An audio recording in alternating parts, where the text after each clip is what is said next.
Alors, chers amis, on a bien travaillé encore une fois ensemble. Nous, les militants du Parti libéral du Québec, on a très bien travaillé au cours de ce Conseil général. On a tantôt parlé d'une des deux célébrations de ce matin, qui est l'anniversaire de Pierre Arcan. Alors, on a dévoilé ton âge, Pierre, on s'excuse d'avance. Puis il y a également la victoire des Canadiens par blanchissage, bien sûr, à laquelle on a assisté hier. Vous savez, il y a quelques temps, très peu de temps en fait, j'étais avec notre collègue Raymond Bernier, Raymond d'ailleurs qui nous écoute, je crois, par web. Alors salut Raymond, on a hâte de te revoir avec nous autres.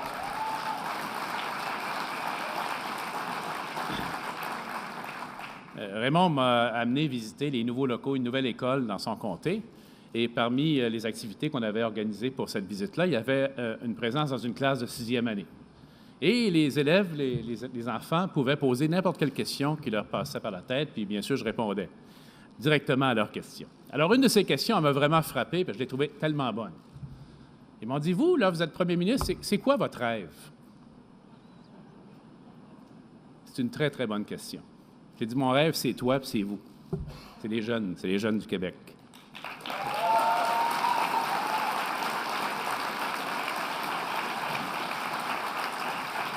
C'est les moyens donnés à la jeunesse de réaliser ses rêves et ses ambitions. Mais dans les mêmes jours, j'ai bien vu également que tous au Québec ne partent pas avec la même chance. J'ai eu l'occasion de visiter une école dans mon comté où le Club des petits déjeuners offre à manger aux enfants, dans une école qui est à l'échelle la plus haute, si vous voulez, de la défavorisation. Milieu économiquement difficile, où il faut s'assurer que les enfants mangent le matin comme il faut avant de s'asseoir sur leur banc d'école. Cette visite, elle m'a rappelé notre projet d'éducation qu'on a fait ensemble. Souvenez-vous? Garder nos petites écoles ouvertes. Essentiel, c'est ça l'âme d'un village. L'école, c'est l'âme du village, c'est le foyer de la maison. Il faut les conserver, il faut les préserver, il faut les chérir.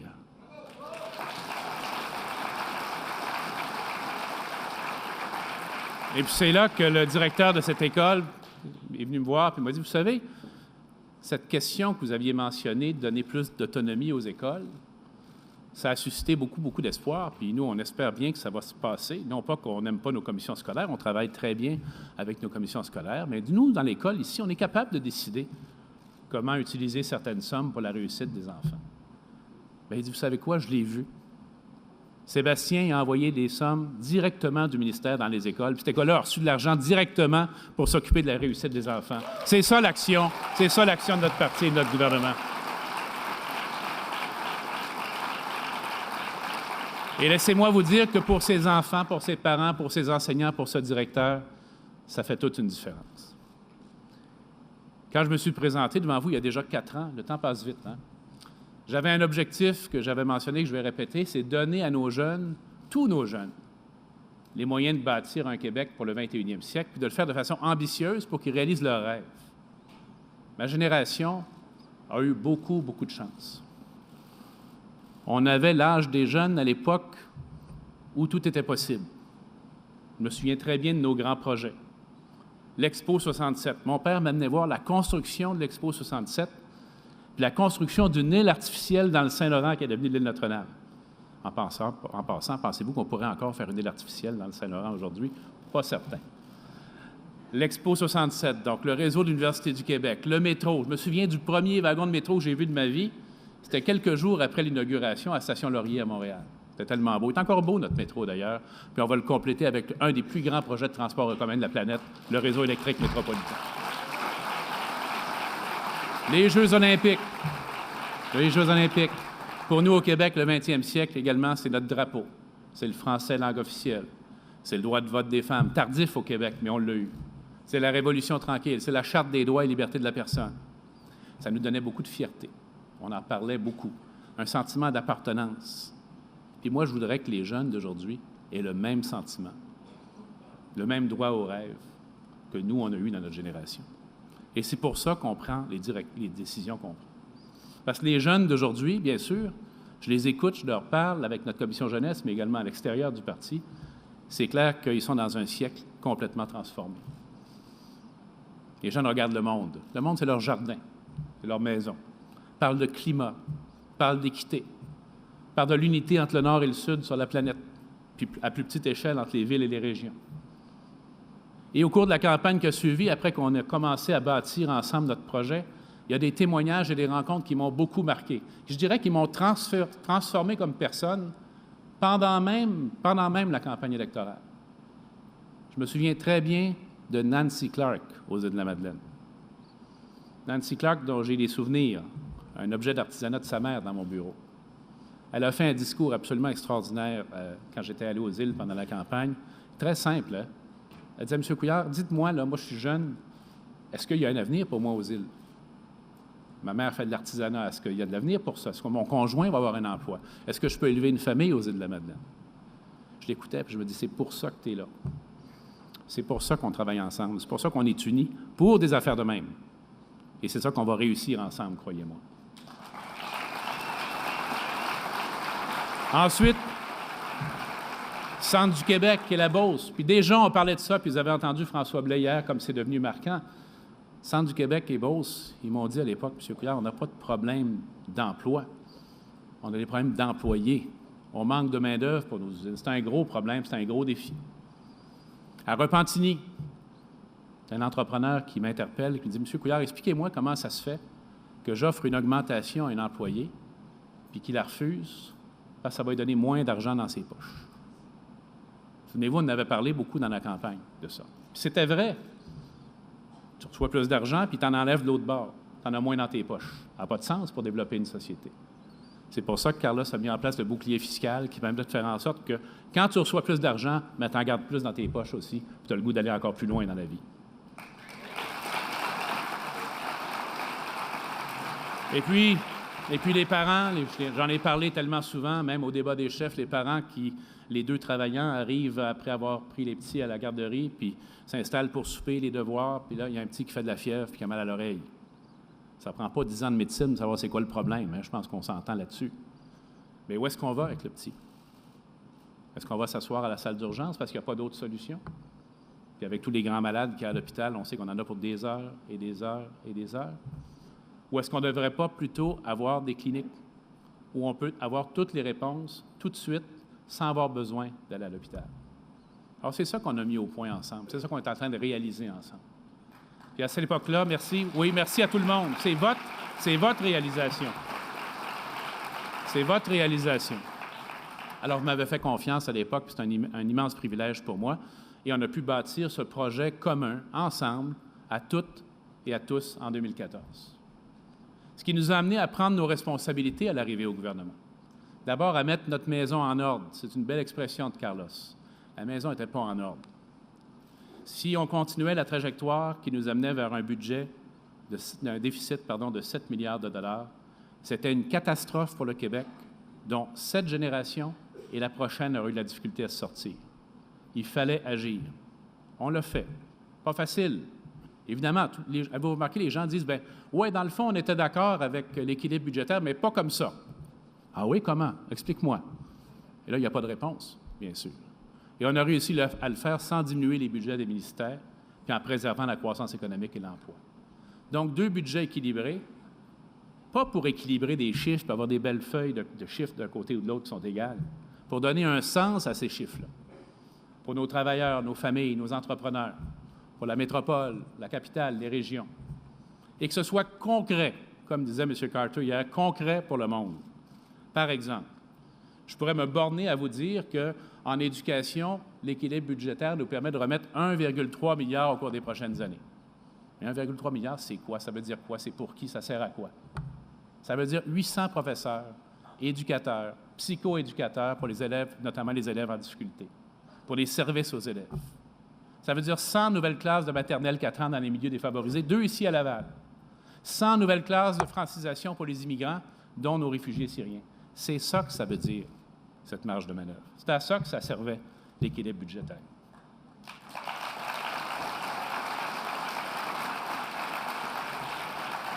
Vous comprenez, mes amis, il n'y a aucun intérêt, vraiment aucun intérêt à faire l'équilibre budgétaire juste pour faire un exercice comptable. J'aurais pas eu, moi, vraiment le goût ni l'énergie même d'aller jusqu'au bout pour ça. J'avais le goût et l'énergie d'aller jusqu'au bout avec mon équipe parce que je me disais, une fois que je vais être rendu là, je vais être capable de donner, par exemple, au réseau de l'éducation et de la santé, non seulement pour 2 mois, mais sur quelques années, une perspective pour développer des services. Et vous le voyez dans toutes les régions. Francine, ici à Laval, et l'équipe de Laval a annoncé 5 projets ici d'éducation. Une nouvelle école primaire, l'agrandissement de 3 écoles, un réaménagement de centres de qualification professionnelle. Et c'est ça concrètement sur le terrain. Donc, il faut faire le lien. Il faut faire le lien entre ce qu'on avait dit qu'on ferait, ce qu'on fait, et les résultats pour les citoyens du Québec. Je vous ai parlé tantôt des parents de ce petit enfant avec le titre. Bien, Gaétan Barrette vient d'annoncer la première superclinique à Montréal il y a quelques jours à peine. Pour les gens d'Acadie et de Saint-Laurent. Il y en aura d'autres. Il y en aura d'autres partout au Québec. C'est quoi? C'est 7 jours sur 7, 12 heures par jour minimum, l'accès à des médecins, des infirmières, des physiothérapeutes, des nutritionnistes, les examens de rayon X, puis de laboratoire, puis les résultats rapidement disponibles. C'est ça qu'on fait pour les patients du Québec, pour les familles, pour les parents, pour les enfants. C'est des médecins de famille pour tous, puis on est dans la bonne direction. Savez-vous combien il y a de Québécois de plus et de Québécoises de plus qui ont des médecins de famille depuis 1 an, qui se sont inscrits à un médecin de famille? 425 000 de plus. C'est sans précédent. On est sur la voie du succès.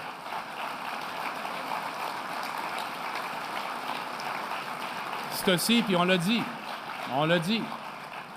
Souvenez-vous, qu'est-ce qu'on a dit en campagne électorale? On a dit, si on dégage des surplus ou des marges de manœuvre, franchement, on espérait le faire.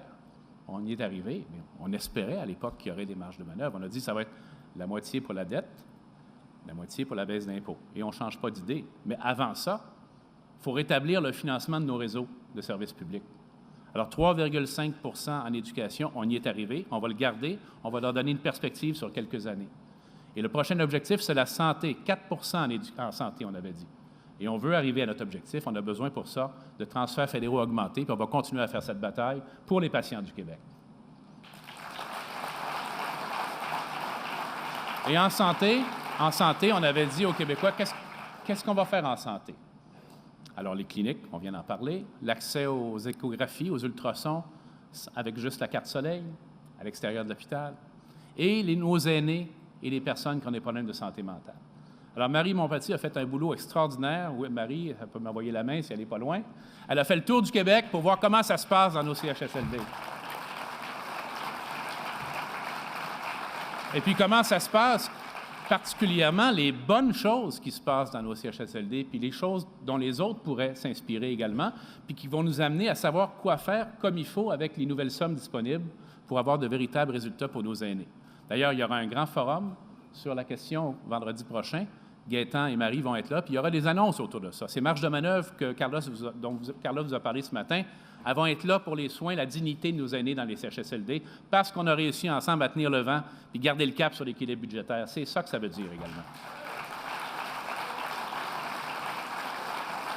La marge de manœuvre, c'est aussi pour nos entreprises, nos entrepreneurs, les aider à exporter, à innover, surtout nos PME. On a une économie de PME au Québec. On était d'ailleurs en Belgique pour la ratification de l'accord de libre-échange. Est-ce qu'il y a quelqu'un qui se souvient, à part nous autres, que c'est le Québec qui a commencé ça, le libre-échange avec l'Europe? C'est Jean Charest. On va le répéter. Le libre-échange Canada-Europe, ça vient du Québec. C'est une idée du Québec, c'est une réalisation du Québec aujourd'hui également.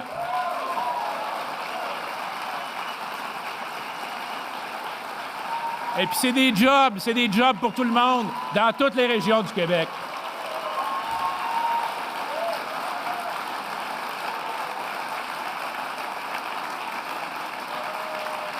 Oui, des bonnes jobs. Des bonnes jobs pour notre monde. Facile à comprendre? Hein? Quand il n'y a plus de tarifs douaniers, bien, tu peux exporter plus. Si tu peux exporter plus, tu as besoin d'engager plus de monde dans ton usine. Ça crée de l'emploi. Il y a la question des producteurs de fromage. On est très sensible à ça, Pierre Paradis, toute l'équipe. On veut s'assurer qu'ils soient accompagnés activement et correctement pour l'adaptation au libre-échange européen. Et on va le faire. On ne lâchera pas d'1 centimètre le fédéral là-dessus. Ce qui m'amène à me promener, puis il y a eu ça. Il faut que je vous dise que j'ai été touché, vraiment ému même. Et c'est arrivé comme ça. Je ne sais pas si vous avez vu circuler cette photo où il y a Jean Charest, l'instigateur initial du libre-échange, moi-même, puis Pierre-Marc Johnson, qui était notre négociateur. 3 premiers ministres du Québec ensemble pour une bonne nouvelle qui touche toutes les régions et tous les Quécois. C'est très émouvant d'être là ensemble. Et depuis ce temps-là, depuis le début, je fais des missions économiques à l'étranger. Pourquoi? Pour les travailleurs et les entrepreneurs. J'ai accompagné 190 entreprises et organismes depuis 1 an. Puis concrètement, ça donne quoi, ces affaires-là, ces visites-là qu'on fait? Les gens des Laurentides, ici, Saint-Jérôme, tiens. Je suis allé montrer un autobus électrique Lyon à Times Square, à New York. À Gaspésie, à Munich, j'étais avec Fabrication Delta. Chaudière-Appalaches, à Londres, j'étais avec PCM Innovation. À Cuba, les gens d'Estrie étaient là avec JM Champeau, puis de Montérégie avec Terracam Saint-Julie. Toutes des entreprises qui conquièrent de nouveaux marchés. Laissez-vous pas dire par les oppositions qu'on est menacé, assiégé. Nous, les Québécois, on est des conquérants. On va aller les chercher, les marchés puis les jobs.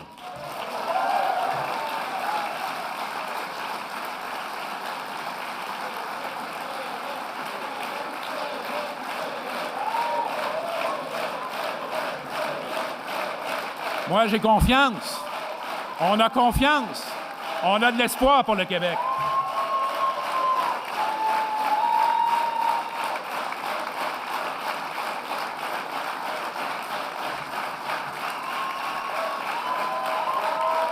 Avez-vous remarqué?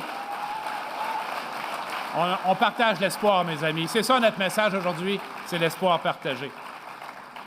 Avez-vous remarqué quand Couche-Tard a acheté une chaîne de dépanneurs au Texas? C'est une grosse transaction.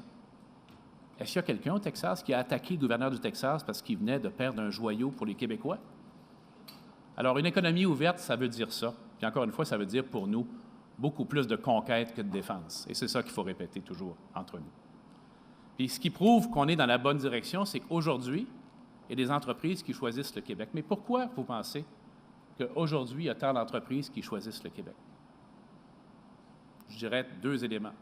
L'équilibre et la stabilité. Dans la vraie vie, là, pas dans le monde théorique des péquistes, là, dans la vraie vie, quand tu veux installer une entreprise quelque part et puis que le budget est constamment déficitaire, tu n'y vas pas. Pourquoi tu n'y vas pas? Parce que tu dis, ce gouvernement-là, là, il me pend une menace au bout du nez. Là. À un moment donné, ils vont être obligés de rétablir leur équilibre puis ils vont me taxer. Puis comme je ne sais pas ce qu'ils vont faire, ben, j'y vais pas. Puis l'autre mot, c'est stabilité. La stabilité politique, c'est comme si ce n'était pas important. C'est comme si les investisseurs ailleurs ne regardent pas ce qui se passe à un endroit avant d'investir. C'est comme s'il n'y a pas d'autre endroit pour investir. Alors, quand on parle de référendum, puis de séparation, puis de division, puis d'étrangers qu'on va expulser, ce n'est pas quelque chose qui va faire qu'on va attirer les investissements chez nous, qu'on va créer de l'emploi.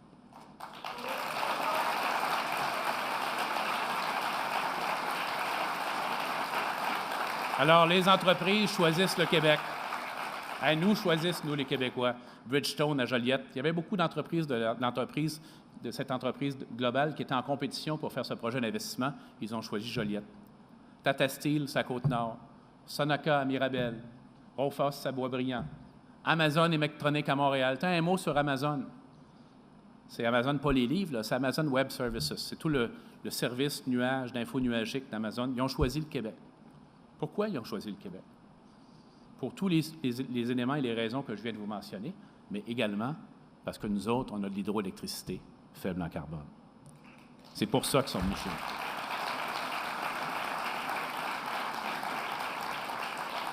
Alors, le soutien des entreprises de nos PME, ça se transforme en création d'emplois. Carlos l'a dit, puis il vous a convié à un exercice de mathématiques un peu futuriste. On aura l'occasion d'y revenir au cours des prochaines semaines, mon cher Carlos. On est rendu à 131 000 emplois créés et on n'est même pas à 3 ans dans notre mandat. Il y en a qui sont un peu gênés quand ils voient ça aujourd'hui. Savez-vous quelle est la province qui crée le plus d'emplois dans le secteur privé au Canada? C'est nous autres, le Québec. On est en train de réussir ça. À Montréal, on vient de dépasser, on vient de dépasser le 1 million de travailleurs. C'est un sommet historique. Mais il y a encore trop d'immigrants et de nouveaux arrivants qui ne trouvent pas de job à Montréal. On va continuer à travailler là-dessus aussi, je vous garantis.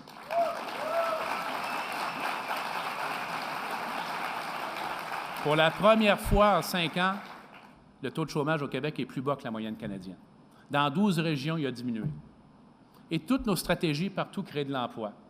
La stratégie maritime, un grand succès. Savez-vous qu'on a investi 1 milliard de dollars investis par le privé, surtout, depuis le début de la stratégie maritime, plus de 5 000 emplois créés ou préservés grâce à la stratégie maritime. Ça, c'est pour toutes nos régions côtières, des îles de la Madeleine jusqu'à Montréal, en passant par Trois-Rivières. C'est ça que ça veut dire. Ça nous permet de soutenir les secteurs importants pour nos régions, la forêt. La grande menace pour la forêt, notre forêt, dans ma région, où il y a tellement d'emplois qui en dépendent, c'est bien sûr l'accord pour le bois d'œuvre. Puis il y a beaucoup de gens des régions forestières dans la salle, délégués. C'est pour ça qu'on a été actifs dès le début. J'ai rencontré le représentant de commerce du président Obama à Washington.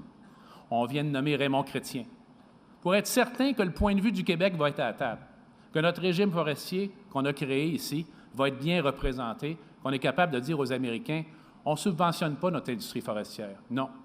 On a un système d'encan, on a un système de marché, comme chez vous aux États-Unis, et on ne mérite pas d'être traité différemment. Et Raymond Chrétien va être là pour transmettre notre point de vue. En même temps, on sait qu'il faut transformer l'industrie. Alors, le Forum Innovation Bois à Rivière-du-Loup, c'est ça que ça a fait.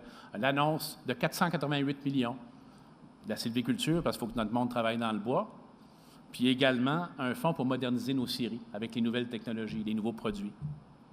Aider les régions à développer des nouveaux secteurs d'expertise. C'est pas juste à Montréal et à Québec qu'on développe des nouvelles choses. Dans ma région, à Alma, c'est les drones. Dans les Laurentides, à Saint-Jérôme encore, c'est les voitures électriques. En Montérégie, c'est l'aérospatiale, la formation également, puis l'entreprise.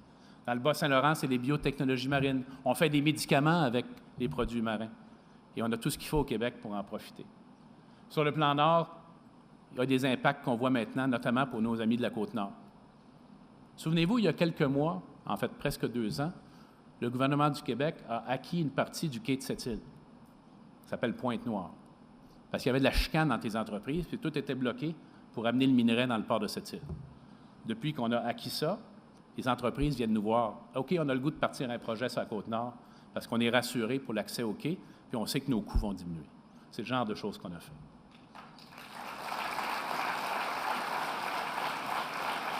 Et puis, il y a une entreprise dont je dois absolument vous parler parce que le président lui-même en a parlé il y a quelques jours à peine, c'est Bombardier et la série C. M. Bellemare l'a bien dit. Bombardier est passé très, très près d'un désastre. Et il s'en sort maintenant, il s'en sort très bien. Pourquoi? Parce qu'on était là. Parce qu'on était intervenu pour les employeurs, surtout les travailleurs et les familles des Laurentides, des Basses-Laurentides, à Saint-Jérôme, à Mirabel, dont le gagne-pain dépend de l'aéronautique de Bombardier. On était tout seuls pour faire ça. Souvenez-vous, à l'Assemblée nationale, comment on s'est fait critiquer? Souvenez-vous de ça? Ils se cachent maintenant. Ils ont honte maintenant, puis ils ont raison d'avoir honte. Parce que nous, on était là pour soutenir un véritable fleuron du Québec, de bons emplois du Québec. On a été intervenu avec courage et stratégie au moment où il fallait intervenir. Et ça, il est trop tard pour eux autres. Ils n'étaient pas là, ils se sont sauvés. Ils ne peuvent plus dire qu'ils ne voulaient pas aider Bombardier. Nous autres, on était là.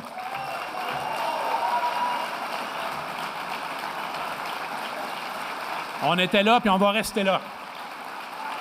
Parce que je veux des belles jobs, des bonnes jobs en aéronautique pour tout le monde.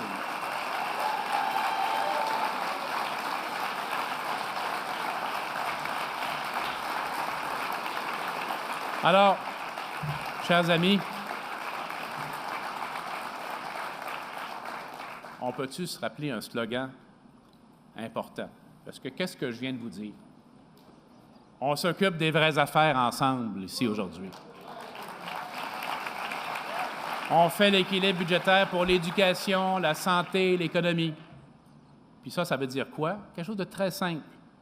Et surtout en ces temps où la politique se fait accabler de bien des mots. Ça veut dire quoi? On a fait ce qu'on avait dit qu'on ferait. Exactement ce qu'on avait dit qu'on ferait et on a tenu parole. Et si on a tenu parole, c'est en grande partie grâce à vous. Le programme dont j'ai parlé tantôt, là, d'où est-ce qu'il est sorti, vous pensez? Sorti de cette salle, de nos associations de comté, de nos commissions politiques régionales, de notre commission politique nationale. C'est là qu'on a bâti ensemble le programme qu'on est en train d'exécuter aujourd'hui. Donc, c'est grâce à vous, c'est grâce à nous, les militants du Parti libéral du Québec, s'il y a plus d'emplois, qu'on va mieux soigner, mieux former. Grâce à vous, grâce à nous, les militants. Bravo aux militants du Parti libéral du Québec.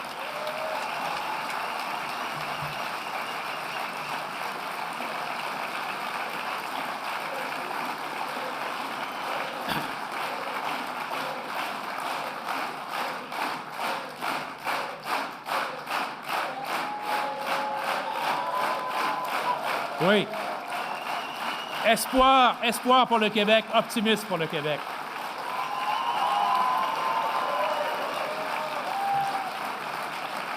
Bon.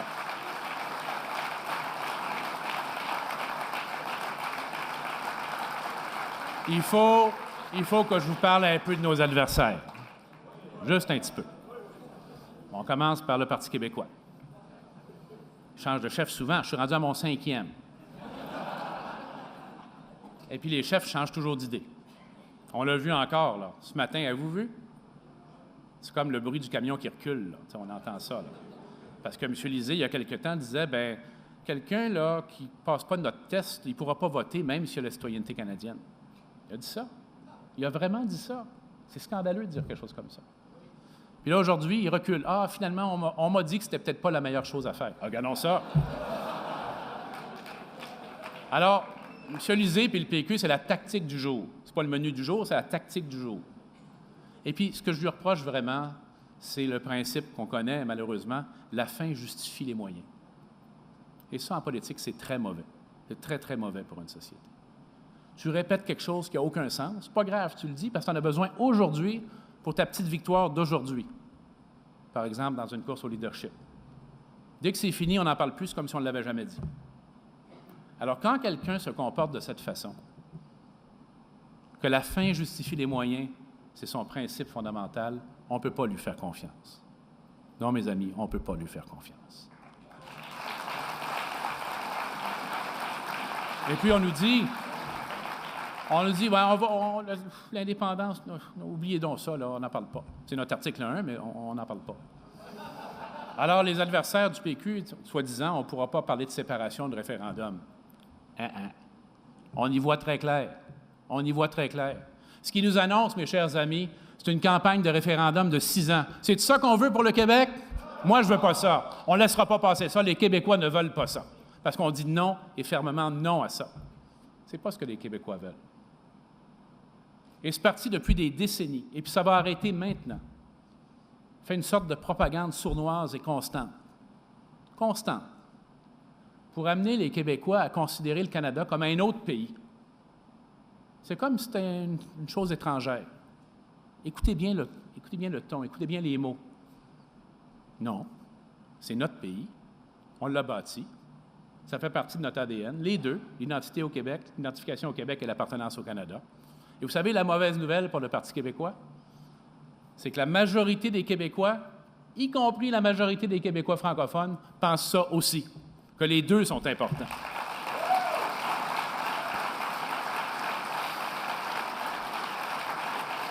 Une fois, on m'avait demandé, un journaliste m'avait demandé, « Pensez-vous, M. Couillard, qu'un jour, il va y avoir la séparation du Québec? » J'ai dit, « Ça m'apparaît très, très improbable. » Puis je n'étais pas poli, là. Parce qu'une raison tellement simple que mon interlocuteur a comme fait un pas de recul en disant, « J'ai jamais entendu ça, c'est curieux. » J'ai dit, « Ça m'apparaît très, très improbable qu'un jour, une majorité de Québécois ou de Québécoises décident d'abandonner leur citoyenneté canadienne. » Vous, qu'est-ce que vous en pensez? Ça m'apparaît impossible, en fait. Pourquoi on ferait ça? Une des citoyennetés les plus enviées sur la planète. Pourquoi? Pour quelle raison? Dans quelle direction? Pour ça que ça ne marche pas. Pour ça que ça ne marchera pas. Mais par contre, ils vont toujours garder ça au-dessus de la tête des Québécois pour s'assurer de toujours nous tenir en otage sur cet enjeu-là. Et on va le dire et on va le redire. Maintenant, la CAQ. Ça va toujours mal avec la CAQ. C'est pas le fun, le Québec. Ça va donc mal. Carlos a fait une belle expression, je vais être obligé de te citer encore, Carlos. Capitaine catastrophe. Hein? Le Québec, l'économie, les régions, on n'a rien à dire aux régions, à la CAQ, mais c'est pas grave, les régions, tout va mal, c'est le déclin, toujours fâché, toujours pessimiste, jamais de bonnes nouvelles. C'est faux, je vous ai donné plein de bonnes nouvelles tantôt, mais surtout, on n'en parle pas, et rien à dire aux régions. Nous, par rapport à la CAQ, c'est l'espoir. Je vais le répéter, ce mot d'espoir, là, si important. L'espoir, l'optimisme. Contrairement à M. Legault, moi, j'ai confiance dans le Québec, j'ai confiance dans les Québécois. Contrairement à M. Legault, je crois que la diversité, c'est un avantage, pas un problème. Contrairement à M. Legault, je pense que quand on est un chef, il faut additionner plutôt que soustraire. C'est comme ça qu'on construit une société.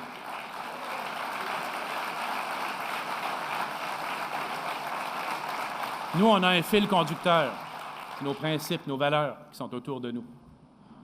Puis la jeunesse, on a parlé de notre telle jeunesse tantôt. Tu as raison, Jonathan, c'est effectivement, je crois, la plus influente en Amérique du Nord. Je pense qu'on doit le dire et le répéter.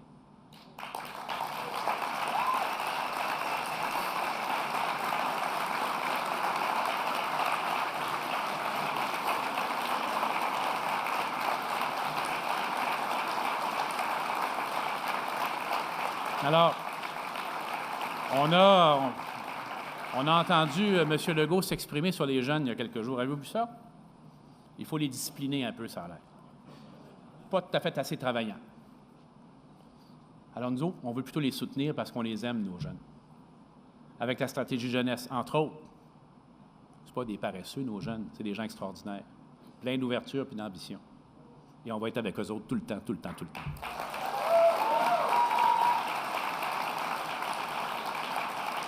Sur l'avenir du Québec, écoutez, là, ça, c'est vraiment irréel, là. Avez-vous entendu la position de M. Legault sur l'avenir du Québec? Alors, c'est comme ça. Je veux que le Québec reste dans le Canada, mais je ne suis pas fédéraliste. Puis là, il dit, moi, je vais demander des affaires à Ottawa puis aux autres provinces. Ah oui, ils vont venir au rendez-vous garanti avec une prise de position semblable, c'est certain. Hey, ils vont être impressionnés, pas à peu près. Quand tu veux jaser avec du monde, du pays que tu partages avec eux, la première chose qu'il faut se dire, c'est qu'on aime le pays ensemble. C'est la première chose qu'il faut se dire pour que la conversation commence.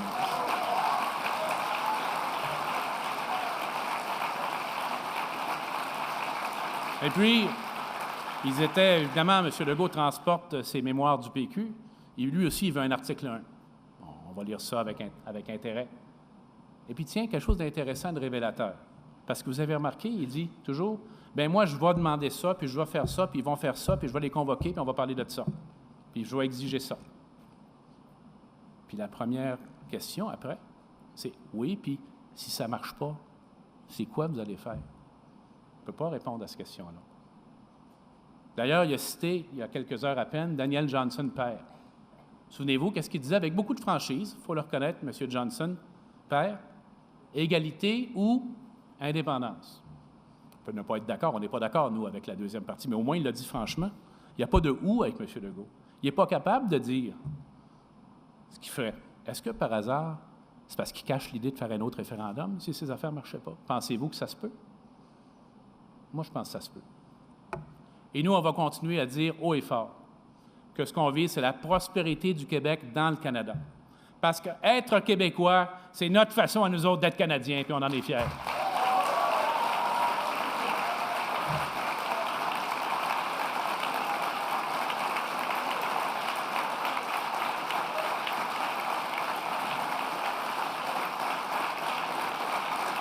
Et puis la CAQ, il se cherchait une identité. Là, il y a un problème, ils viennent de la trouver. C'est curieux, hein? Avant l'élection américaine, ils protestaient rien à voir avec M. Trump. Ah non, non, non. Maintenant, ils s'en inspirent.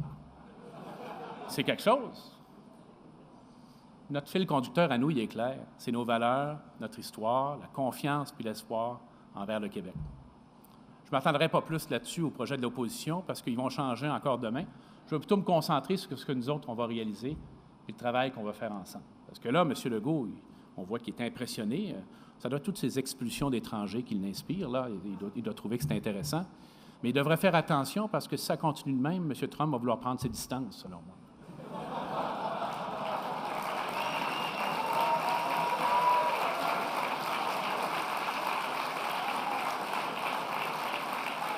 Alors, mes amis, on va les laisser à leurs problèmes.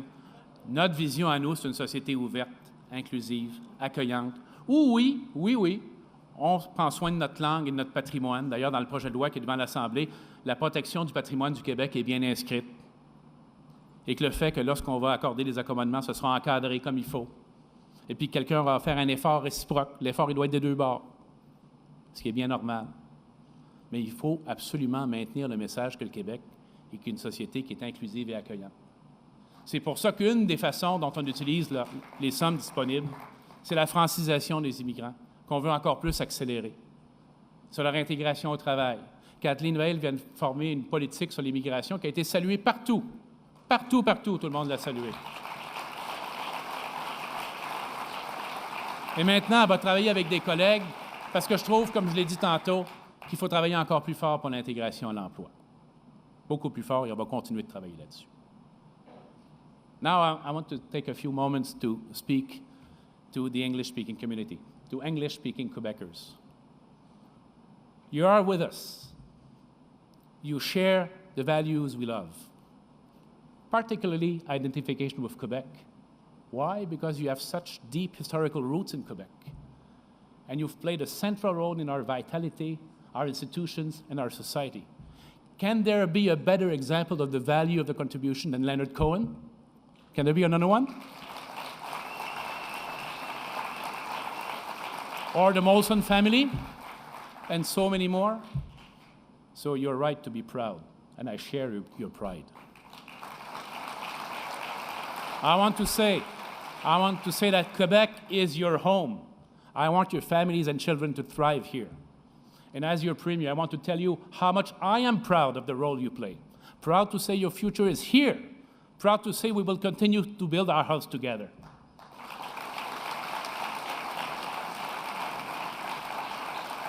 Alors, on a besoin de tout le monde. Nous, on est 4 personnes, on a besoin de tout le monde. Il y a du travail à venir. Je vous en ai parlé hier, en 2017, tournée des régions pour le bilan de ce qui a été fait, sur tout ce qui nous reste à accomplir.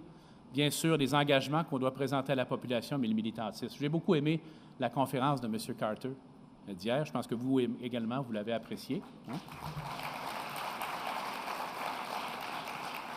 L'image que je retiens de ces paroles, et il y a eu plusieurs messages importants, c'est qu'il dit on a l'habitude de prendre des engagements gros de même, des centaines de millions, puis des programmes, puis des nouvelles choses. Il faut les rétrécir de façon à ce qu'ils tiennent dans le creux de la main. Et puis tu peux se montrer à quelqu'un, regarde, ça veut dire ça pour toi, ce que j'ai le goût de faire. Comme je vous ai parlé tantôt des écoles, des professeurs, des cliniques, c'est comme ça maintenant. Il aurait fallu le faire avant, mais c'est maintenant particulièrement comme ça qu'il faut parler de ce qu'on veut faire pour le Québec. Des mots simples et directs, des impacts visibles pour les gens, pour les familles, pour les travailleurs. Alors, je vais aller à votre rencontre, on va échanger, et je vais vous écouter, on va travailler ensemble. On va également travailler sur le militantisme au 21e siècle, mais on va redire surtout qu'on est très fiers d'être libéraux, fiers de nos origines libérales, qu'on a 150 ans, mais qu'on est tellement moderne, qu'on est capable de se moderniser, de renouveler notre parti et de continuer à contribuer au Québec.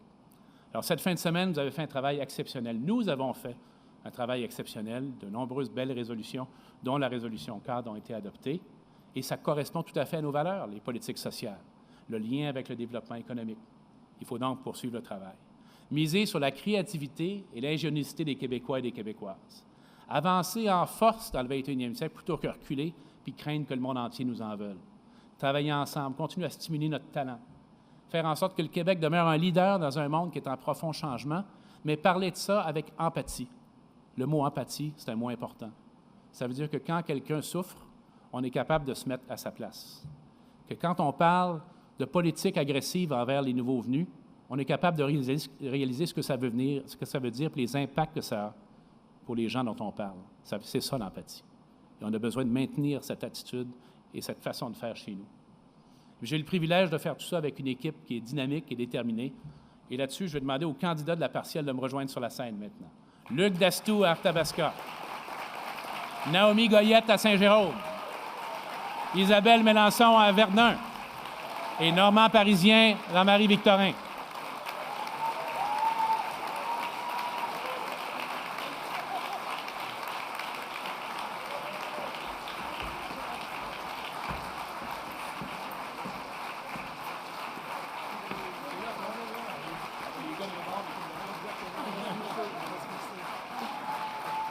Merci. Puis je vais demander aux députés. Les députés, venez nous rejoindre. Venez nous rejoindre, les députés. Venez-vous-en avec nous autres. Venez-vous-en parce que j'ai une équipe qui fait un travail extraordinaire. Et le rôle de l'équipe, c'est d'amener à Québec les régions, pas le contraire. Provoquer l'amour des gens chez eux, provoquer l'optimisme et la fierté. Ils servent de manière exceptionnelle. Bravo à nos députés, bravo à nos militants.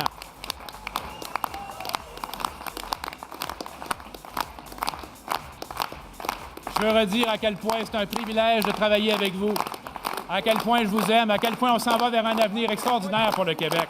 Ensemble, on va continuer de bâtir le Québec du 21e siècle.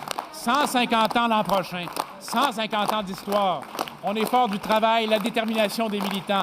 150 ans à bâtir le Québec, à unir les Québécois, à défendre nos valeurs, à dire qu'être Québécois, c'est notre façon d'être Canadien. Merci.